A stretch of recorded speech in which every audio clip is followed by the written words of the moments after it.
saudara-saudari yang terkasih di dalam Kristus, kasih setia Tuhan selalu baru setiap pagi bagi kita semua. Mari awali hari ini dengan perenungan firman Tuhan dari kitab Kejadian pasal 47. Tidak terasa bacaan kita sudah sampai pada ujung kitab Kejadian. Selama beberapa pasal kita telah membaca mengenai Yusuf. Yusuf adalah salah satu tokoh di dalam Alkitab yang patut kita jadikan panutan. Tertulis di dalam Kejadian pasal 47 ayat 29. Demikian bunyi firman Tuhan.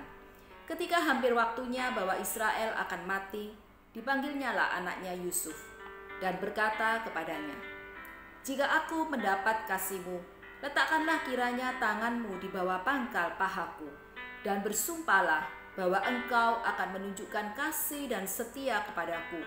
Janganlah kiranya kuburkan aku di Mesir." Kejadian pasal 47 ini menjelaskan tentang berakhirnya kepemimpinan Yakub sebagai pemimpin Israel dan dipilihnya Yusuf sebagai penerusnya. Allah pula yang telah menetapkan dan mempersiapkan Yusuf sebagai pengganti Yakub. Yusuf adalah seorang yang beriman teguh kepada Allah.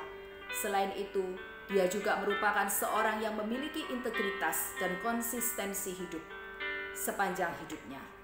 Di dalam ayat 26 tertulis demikian, Yusuf membuat hal itu menjadi suatu ketetapan mengenai tanah di Mesir sampai sekarang, yakni bahwa 1/5 dari hasilnya menjadi milik Firaun. Hanya tanah para imam tidak menjadi milik Firaun. Di dalam pasal ini juga dapat kita lihat bagaimana Yusuf mengatur pemerintahan di Mesir dengan sangat baik dan tidak ada perubahan di dalam dirinya. Pada masa kelaparan, dia mempunyai bahan makanan yang bisa menjadikannya sebagai orang yang terkuat.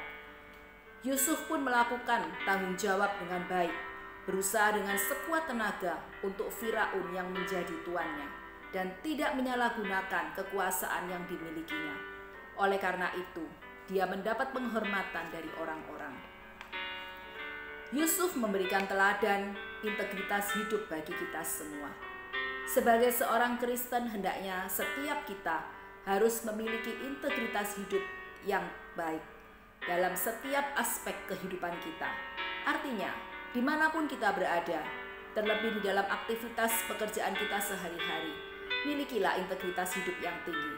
Artinya, saat kita bekerja dan bersosialisasi, mari milikilah karakter ilahi, yaitu kejujuran, kesetiaan, bertanggung jawab, disiplin, dan berkomitmen.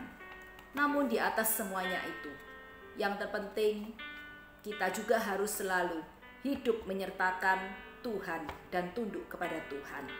Dengan penundukan diri kepada Tuhan, berarti kita hidup bergantung dan mengikuti kehendak Tuhan. Orang yang tidak berintegritas dan yang mengandalkan kekuatannya sendiri, pastilah hidupnya akan jatuh.